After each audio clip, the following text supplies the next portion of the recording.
So I want you to keep the heart of worship. But as we do, I want to tell you a story, and then toward the end of that story, I'm going to invite the worship team back. Do you want to go and be comfortable and just take a rest, guys? Thank you for serving us, but how often do we have an hour and a half non-stop worship? And we're not finished yet. And even when we are finished tonight, it's only the first half. We've got all of this again tomorrow.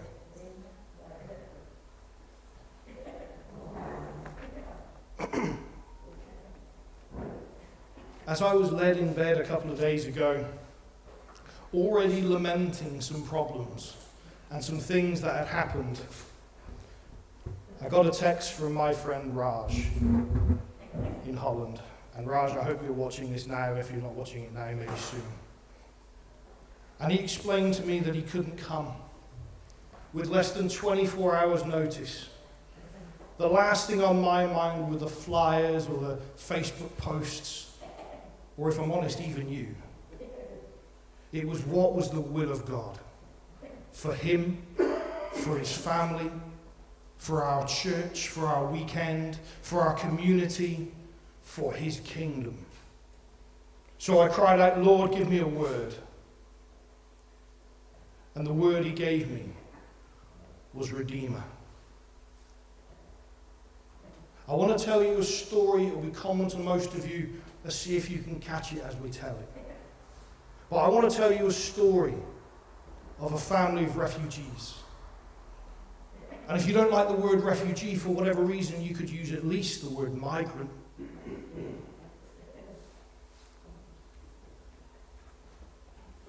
But this family were fleeing starvation. They were fleeing a famine. The cost of living crisis was spiraling out of control. There were no jobs. There was no food. Even if you could get the food, you probably couldn't afford it. So as a family, as a couple, they decided that they would leave and go to somewhere else. Somewhere where they perceived that God was blessing the people and that there was food. Even still, not in abundance, but there was food. So husband and wife and 2 small sons go walking, set sail. I don't know the details, but they end up in a new place.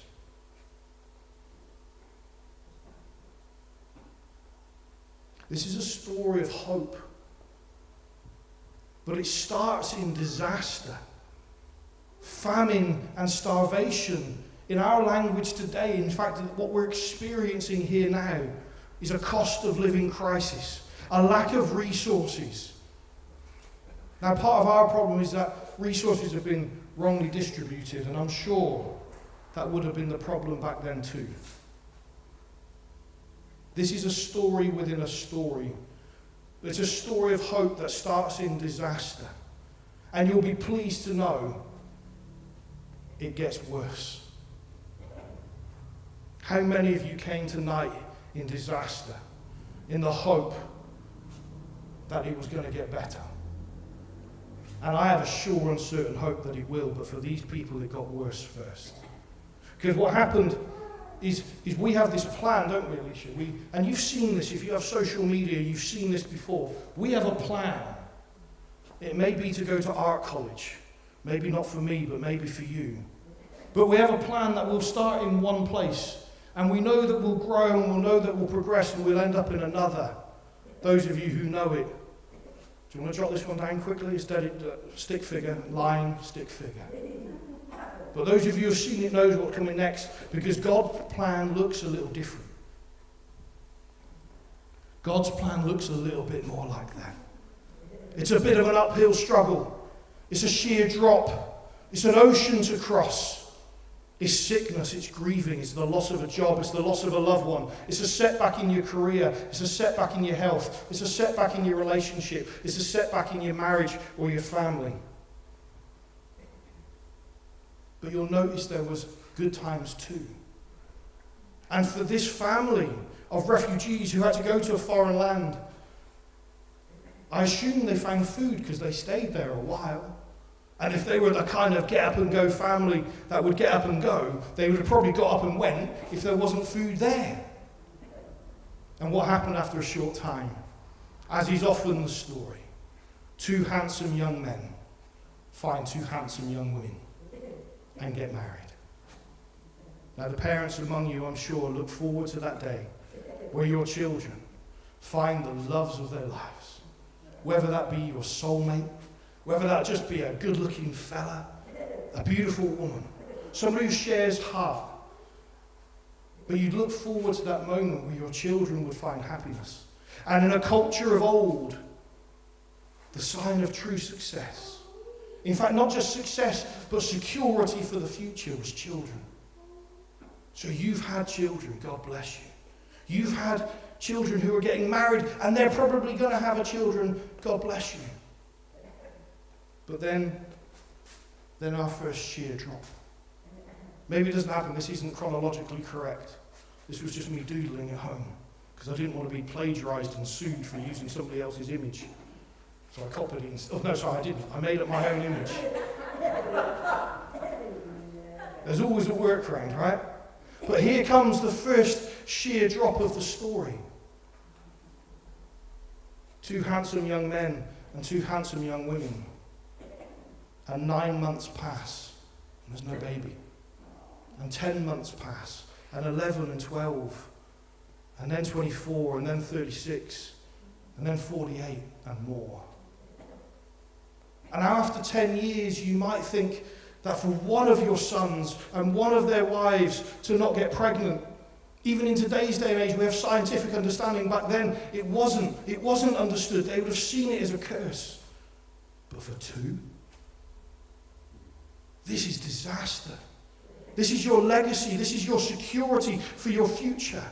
This is not just your kids and your grandkids. This is your pension. This is your security guard. This is the gate at the front of your house. And it's not coming. And worst of all, you yourself and your friends and your neighbours will see it as nothing more than a curse. We know today, with science, that it's not a curse. Sometimes for some of us, it's just hard to have children. Alicia and I haven't had a child yet. Okay, some of us have, some of us haven't. Some of us are still single beyond past the age of childbearing. Some of us never wanted them in the first place, and that's okay too. Some of us chose a different way. But back then, you have to understand the culture. It was hard. A desperate start of famine and starvation. A glimmer of hope. A moment of joy. 2 weddings. I remember when I met Alicia's parents and her father, who Alicia, they're probably watching, and Alicia didn't believe that her father really cared too much about the wedding. He sat me down on Zoom for 4 hours, and I was grilled. And Mum and Alicia had written a list of questions for him because they probably thought he wouldn't come up with his own. And in front of me, he screwed it up and said, "Oh, I've got better ones than that." But in that conversation, which I promised to keep secret, because it's between me and him, but he did say one thing, and he said it in public since, so I know I can use it. He said, "Ricky, you'll never understand the joy that came to my heart to see my son and my daughter married in a year." Do you know we actually get married in court before we got married in church? And we were in the same courtroom as her brother, married by the same judge, in the same location. And Mum and Dad were filled with joy. And then disaster. No children. Does it get better? No, it gets worse. Maybe we're now at the drowning phase. Beyond the sheer drop, it's worse. There's jagged rocks. There's sharks and piranhas in the water too. Because in very quick succession, this family of refugees, and I can't figure out which one of these is worse. Heaven forbid it should happen to me or to you or to anyone at home. But this poor woman, she loses her husband. He dies, we're not told how. And then her son, he dies too. And then the other. This woman who was left famine and starvation to a foreign land to find hope. And even had that glimmer of joy when they got married. The family was growing. Now ends in disaster. Her words is, I left full. Hindsight's a wonderful thing, because when she left, she didn't think she was leaving full. When she left as a refugee. When she left, she was starving. When she left, she was seeking a better life. But when she lost what she had, she realized she left full and was now empty.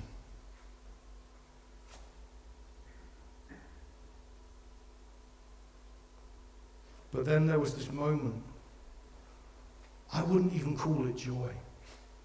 Salve, maybe. A little bit of relief.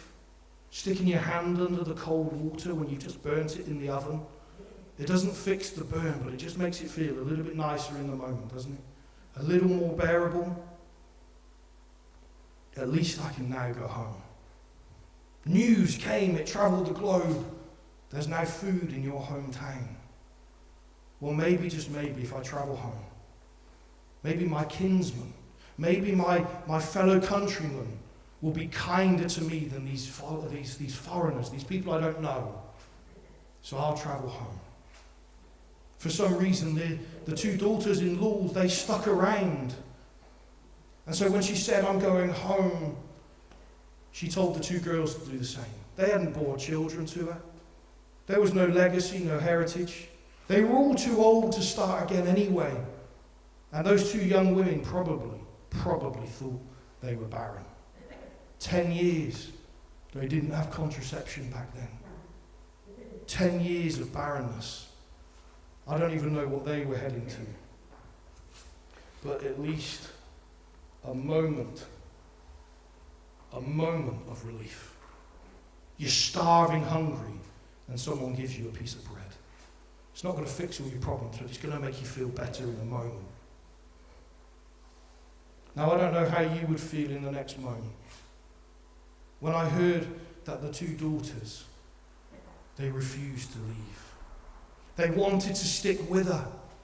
But you're our mum, you're the closest thing we have to family now. We love you, honour and respect you. Maybe the three of us together are stronger than we are alone. Would you feel pleased that you had some companionship? Or would you feel guilty that you were holding these two young women back? They still had a chance, remember. They could have gone back to their families, their villages, their people, their gods. And they may have had a chance, just a chance. The mother didn't. Finally, one decides to go, and one decides to stay. Surely that's the worst possible scenario. Stay or go, but don't split me down the middle.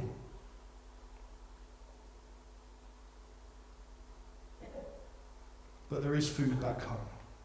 So the decision's been made, and we're going to travel home in the hope that our fellow countrymen, that we might find somebody with the same language or the same religion or the same colour skin that might just take pity on us.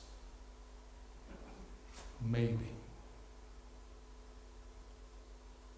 I'm sure you know, for those of you, I've just read to you chapter 1 of the book of Ruth from the Bible. The mother is Naomi. The daughter is Ruth. Orpah's the one who stayed behind. I'm not going to go into the other characters. But what happens is we meet a very special person. Alicia, can you put the final slide on for me? We meet a very special person whose name to me is like gold. It's like an ice-cold bottle of water on a scorching hot day. It's a hope to design. But we now learn what a kinsman redeemer is. Now, we don't have that in our culture, so I'm going to have to explain it to you. But his name is Boaz. I've decided, rather than telling you in my own language, I'm going to read it to you. So I'm actually going to read all of chapter 2, 3, and 4. Alicia's going to put it on the screen. We're going to go in NIV. We're going to take little pit stops along the way so that you understand the story. And let me remind you that this is a story within a story. And a story by any other name is still a story. This one just happens to be a true story. And in the morning we're going to take time to look at the bigger story. The story that this story represents. Now Naomi had a relative on her husband's side. Can I ask a favour? Can somebody just go and flick this light switch on? I appreciate there's one light out, but I can't see anything. And actually I have my glasses as well. Very professional. Not used to doing this at night. That's loads better. I can see. It's a miracle. Now Naomi had a relative on her husband's side from the clan of Elimelech, a man of standing whose name was Boaz. And Ruth the Moabite said to Naomi, let me go to the fields and pick up the leftover grain, behind anyone in whose eyes I find favour. Now back then, you see, the biblical teaching was this. We call it tithing. Back then there was a principle not to glean to the edge of each one of your fields as well. How would you feel if I asked you, when you receive your wages, don't withdraw it all from the bank. Just leave a little bit behind and let anybody who needs it come and glean it from you. That's not even your tithe. That's not what you bring on a Sunday morning. That's just for the poor. So Ruth knew, probably taught by Naomi, the custom, that she could arrive at somebody's field and she could glean the leftover grain.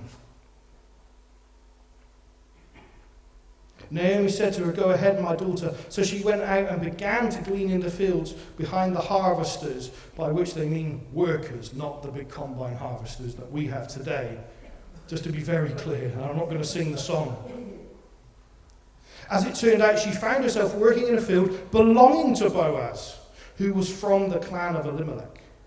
Just then Boaz arrived from Bethlehem. We know somebody else from Bethlehem, don't we?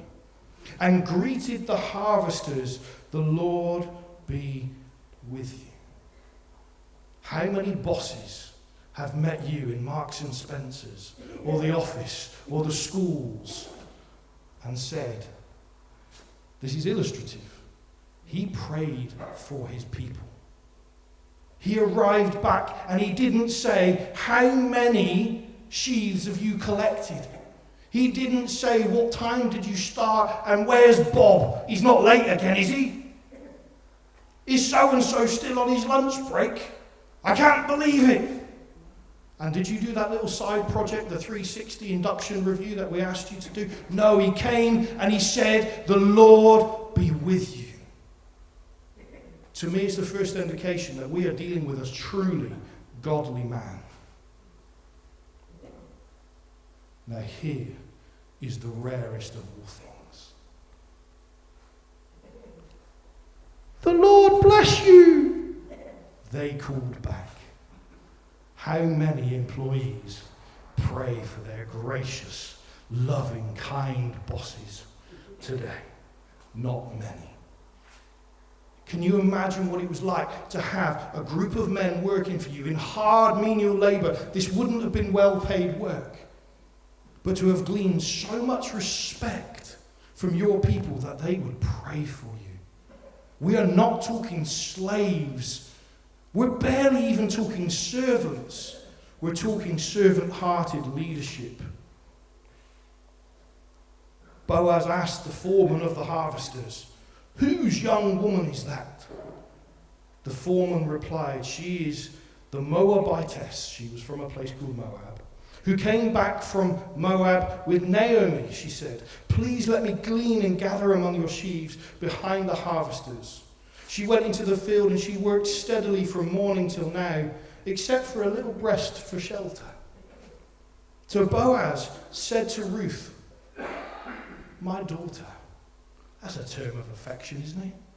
How many people do I call daughter?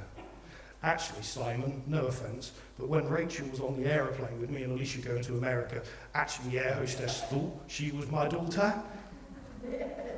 Now that doesn't offend me, except the fact that they think I'm old enough to be her father. Prayed. But this wasn't like a paternal thing or a maternal thing. This was a love and affection. My daughter, listen to me. Don't go and glean in another field. Don't go away from here. Stay here with my servant girls. Watch the field where the men are harvesting and follow after the girls. I have told the men not to touch you. Do you get it? This is thousands of years ago. Women's rights was not even thought of or heard of. There was no safeguarding officer. There was no policeman. There was no helpline to ring. Sadly, women, well, they were at the hand of the men. The men were bigger. The men were stronger. The men controlled the money. And unless you had somebody looking out for you, girls, you could have been in trouble. I have told the men not to touch you. This is a good man. I have told the men, in other words, to protect you. If I said to you, Matt, I'll pick on you, do not touch my wife, and then I go on a mission trip for a week, and somebody else comes to do her harm, you are going to think to yourself, golly gosh, I was warned by Ricky. Because it means something more than it says. It goes beyond, don't just you hurt her. It means protect her, look out for her. And you would understand that, wouldn't you? It's a simple instruction. When we put it in everyday terms, we get it. Boaz was a good man who was looking out for this complete stranger that he'd just met. I have told the men not to touch you, and whenever you are thirsty, go and get a drink from the water jars the men have filled. I'm not going to tell you. If you went to the guy's building, the M25, during that 40-degree heat wave a few weeks ago, and you were just gleaning behind them, and you suddenly just went up and took their drink, they weren't going to be too happy with you, were they? No. Well, I'm a little thirsty. I got stuck in traffic on the M25 because of you. I deserve your drink. And Liz Truss told me I could. Doesn't matter. At this, she bowed down with her face to the ground. She exclaimed, "Why have I found so much favour in your eyes that you noticed me, a foreigner?" Boaz replied, "I've been told about what you have done for your mother-in-law since the death of your husband, and how you left your father and mother in your homeland, and you came to live in the people you did not know before. May the Lord repay you for what you have done. May you be richly rewarded by the Lord, the God of Israel, under those whose wings you have come to take refuge. May I continue to find favour in your eyes, my Lord," she said. Do you know what? I'm going to pause. For those of you who aren't too familiar with the Bible, the word Lord has two meanings. The Lord with a capital L is the Lord Jesus or the Lord God. Lord with a little l is a word used for, like we would use the word Lord, Lord of the Manor. It was a term of endearment, like we would maybe use the word sir. We're going to flip between the two, so I thought it was important you understood which one we were talking about. May I continue to find favour in you, my Lord, Boaz. She said, "You have given me comfort and have spoken kindly to your servant, though I do not have any standing. Have the standing of one of your servant girls." At mealtime, Boaz said to her, "Come over here, have some bread and dip it in the wine vinegar." She's now eating with the boss at lunchtime. A complete stranger. When she sat down with the harvesters, he offered to her some roasted grain, and she ate all she wanted and had some left over. As she got up to glean, Boaz gave orders to the men, "Even if she gathers among the sheaves," so not now the leftovers, not now the corners of the field, "don't embarrass her. Rather, pull out some of the stalks for her, from the bundles, and leave them for her to pick up." Now I'm telling you to leave her some of the good stuff too.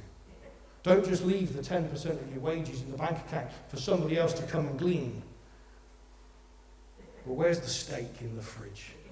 Or the lobster? Or the champagne? Or whatever it is your favourite biscuit? We're now talking the good stuff. So Ruth gleaned in the field until evening. Then she threshed the barley she had gathered, and it amounted about an ephah. She carried it back to town, and her mother-in-law saw how much she had gathered, I'm assuming way more than she should. Ruth also brought out and gave her what she had left over from her lunch. Her mother-in-law asked her, "Where did you glean today? Where did you work? Blessed be the man who took notice of you." Then Ruth told her mother-in-law about the one at whose place she had been working. "The name of the man I work for today is Boaz. The Lord bless him." See, capital L? Naomi said to her daughter-in-law, "He has not stopped showing his kindness to the living and to the dead." She added, "That man is our close relative. He is one of our kinsman redeemers." History lesson for you. How many of you know what a kinsman is? Stop fibbing. You've heard sermons like this before. Okay. How many of you know what a next of kin is? Anyone who's ever filled out an application form in work, a passport application, or a driving license or a will, it's the same word. Next of kin. Kin means kindred. It means somebody in your family, a close relative. So when she said Boaz is a kinsman redeemer, we know what kinsman means, but we don't know why redeemer. But we are talking about a time where you could sell yourself into slavery. I'm not talking about being captured in Africa and sold to America. I'm not talking about 18th century slavery. We're talking about a culture where you could sell yourself into slavery, and every 7th year could be released. In fact, you could buy yourself back out of slavery by working and paying for your freedom. You could sell a son or a daughter. What a horrific time where you could sell human beings, including yourself. But a redeemer is somebody who could come on your behalf and redeem your debt. Boaz was a kinsman redeemer.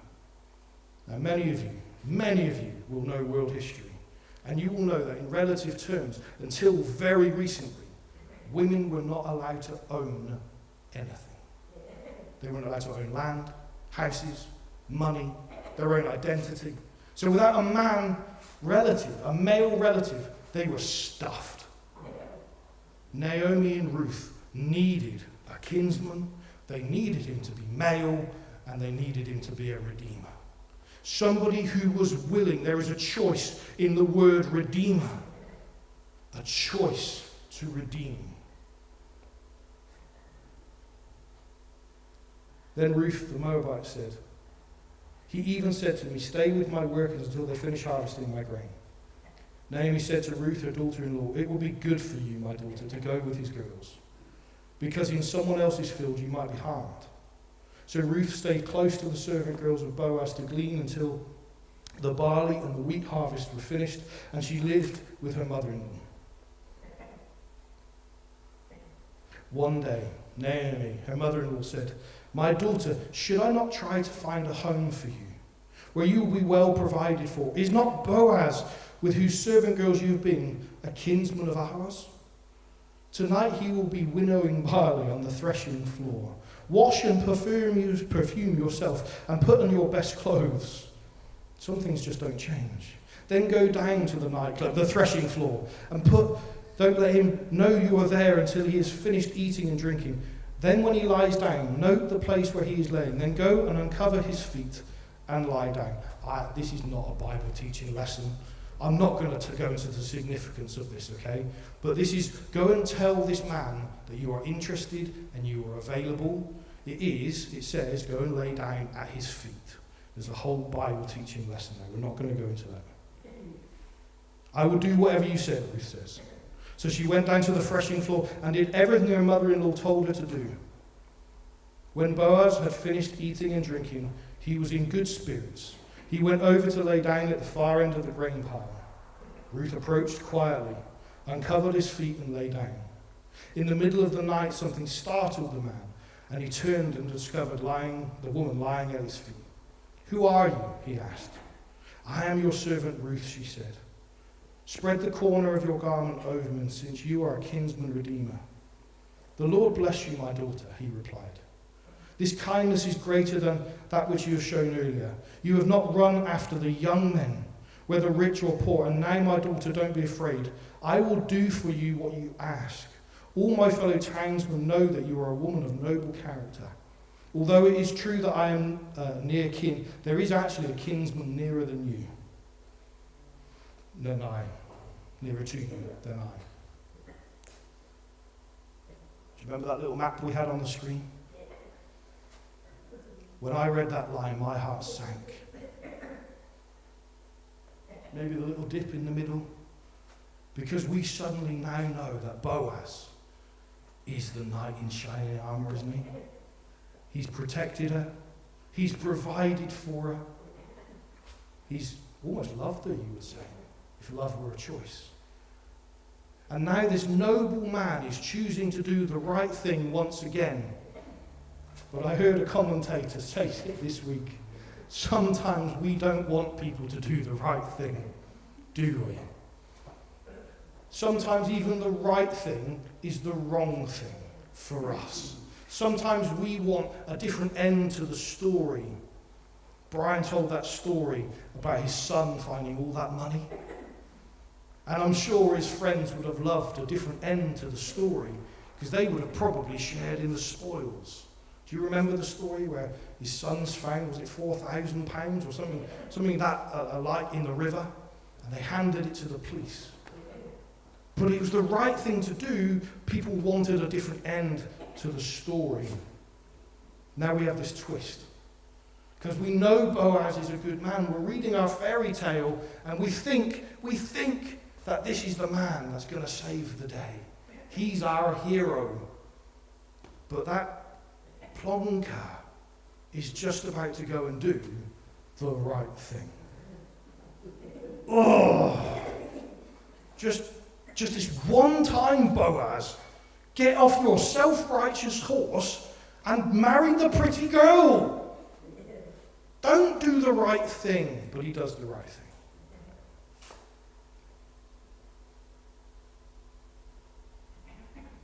So they lay at his feet until morning, but got up before anyone could be recognized and said, "Don't let it be known that a woman came into the threshing floor." He also said, "Bring me the shawl you were wearing and hold it out." When she did, she poured it into 6 measures of barley and put it on her. Then he went back into town. When Ruth came to her mother-in-law, Naomi asked, "How did it go, my daughter?" Then she told her everything Boaz had done for her and added, "He gave me these 6 measures of barley, saying, 'Don't go back to your mother empty-handed.'" Then Naomi said, "Wait, my daughter, until you find out what happens, for the man will not rest until the matter is settled."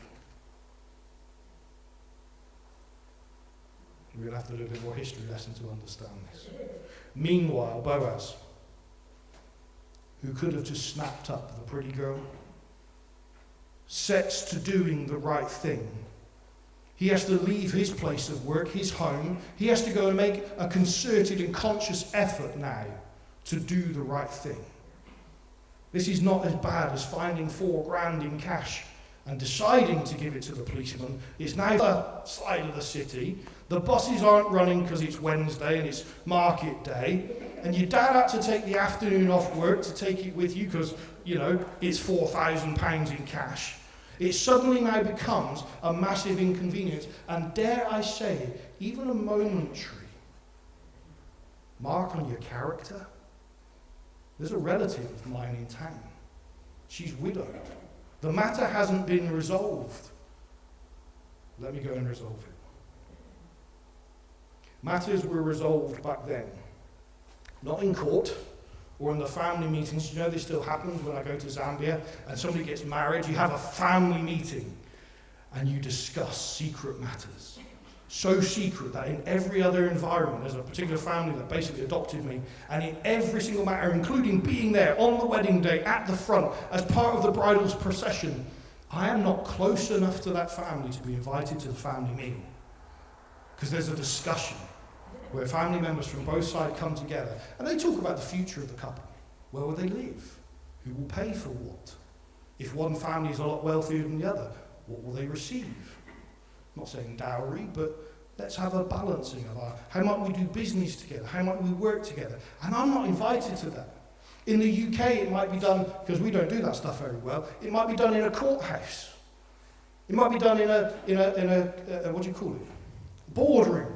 Sorry, I used to sit in loads of those. But it might be done in a boardroom. But here it was done at the city gate. It's actually where the elders used to sit, would you believe? Tim and Brian, I'll see you there tomorrow morning, right next to the Basildon sign, right, just outside. No? We put up our chairs, we'll invite the elders from the other churches too. Just in case anyone has any matters to discern, we'll be sat there and we'll be waiting for you at the city gates. When the kinsman, redeemer, we don't know his name, the other fella, he had mentioned, came along, Boaz said, come over here, my friend, and sit down. Must be another relative. If he was close to Naomi and Ruth, then this guy must have been even closer. He must have known them. Second cousin Dave, I don't know. Boaz took 10 of the elders of the town and said, sit here. And they did so. Then he said to the kinsman redeemer, Naomi, who has come back from Moab, is selling the piece of land that belonged to her brother Elimelech. I thought I should bring the matter to your attention and suggest that you buy it in the presence of the... Sorry, I've lost my place. In the presence of these seated here, and in the presence of the elders of my people. If you will redeem it, do so. But if you will not, tell me, and I will. For no one has the right except you, and I am next in line. I will redeem it. Uh-oh. Oh! The evil guy in the black. Do you know the black the knight in shining armour, but the evil dude? You know, he's the one with the black shield with the point on it, and he's got, we all hate him from the beginning, right? Normally got a scar over his eye here. Mean guy. Often has a funny accent. He says, I will redeem it. Then Boaz said, on the day you buy the land from Naomi, and from Ruth the Moabites, you acquire the dead man's widow, in order to maintain the name of the dead with his property. Here's a weird one. The land belongs to the family, but only men can own it. So this land now needs to be passed to another man. He will have a child with that woman, hopefully a son.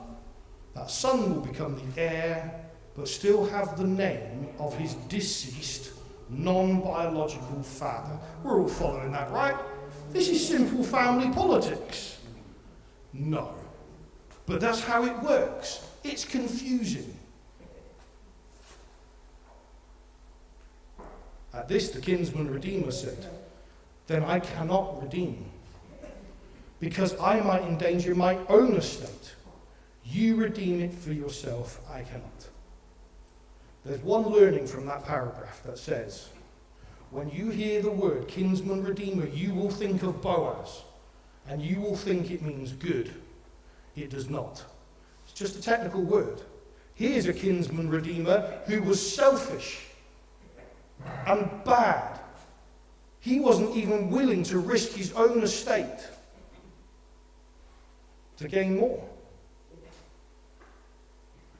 Some may say perhaps he was already married. Perhaps he was already in love. Perhaps he didn't want to endanger his marriage. And if you want to put your rose-tinted glasses on, believe that too. I believe the guy was selfish and didn't want to endanger, as it says, his own inheritance. Now, in earlier times in Israel, for the redemption and transfer of property to become final, one party took off his sandal and gave it to the other. That's a different sermon, okay? Shake hands. We shook hands. Let's say they shook hands. They exchanged a sandal. So the kinsman and redeemer said to Boaz, buy it yourself, and he removed his sandal. Then Boaz announced to the elders and all the people, today you are my witnesses, that I have bought from Naomi all the property of Elimelech, Kilion and Mahon, which are the sons that I didn't name because I told the story differently. I have also acquired Ruth from the Moabites, Mahon's widow, as my wife, in order to maintain the name of the dead with his property, so that his name will not disappear from among his family or from the town deeds. Today you are my witnesses. Then the elders and all those at the gate, we are witnesses. May the Lord make the woman who is coming into your home like Rachel and Leah, who together built up the house of Israel. May you have standing in Ephraim, and be famous in Bethlehem. Through the offspring the Lord gives you by this young woman, may your family be like that of Perez, whom Tamar bore to Judah. To say to a man, marrying a widow, and this language translates through to today, not a virgin, not a young woman, not an eligible woman, but a widow. A widow with a track record. She was married for 10 years and didn't bear a child. Rachel and Leah were both barren also, until the Lord opened their wombs and granted them children. Don't miss this. The descendant that was to come, which I'll talk about in a second, was directly a gift from God. But he went on this up and down journey, didn't he? And poor old Rachel went on this up and down journey. Poor old Ruth probably went on a worse journey too. So Boaz took Ruth and she became his wife. Then he went to her and the Lord enabled her to conceive, and she gave birth to a son. The women said to Naomi, this is weird, the women said to Naomi, praise be to the Lord, who this day has not left you without a kinsman redeemer. May he become famous throughout Israel. He will renew your life and sustain you in your old age. For your daughter-in-law who loves you and who is better than you 7 sons for your daughter-in-law who loves you and who is better to you than 7 sons has given birth. Then Naomi took the child, laid him in her lap, and cared for him. The women living there said, Naomi has a son. Naomi does not have a son. In Western England, USA, in India, in Africa, in 2022, who has a son? Ruth has a son. Boaz has a son. So is this a typo? Did the translators get it wrong? Or are we again talking about a descendant? Are we talking about a different culture that uses a different type of language to us?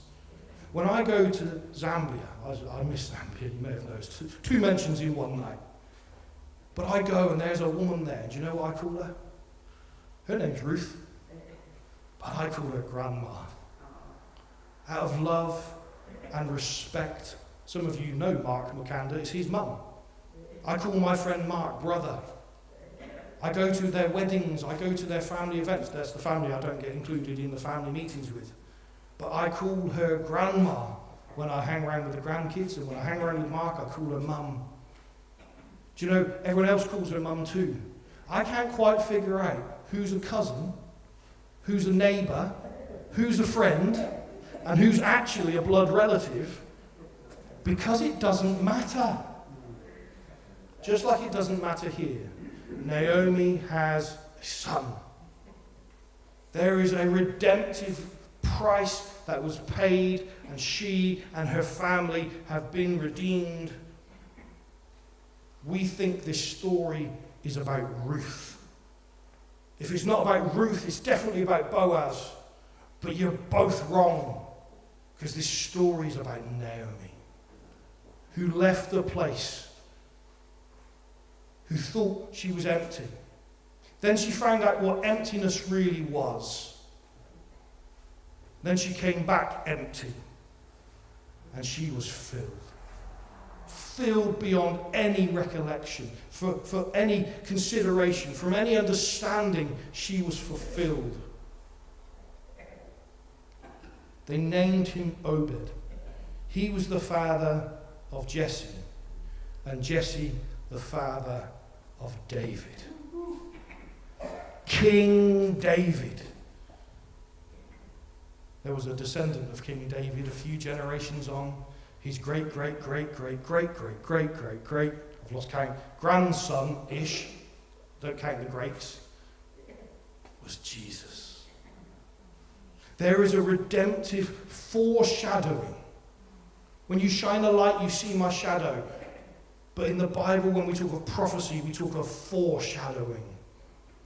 When we look at what Boaz did for Naomi, what Boaz did for Ruth, we are looking at what Jesus has done for you. Perez was the father of Hezron.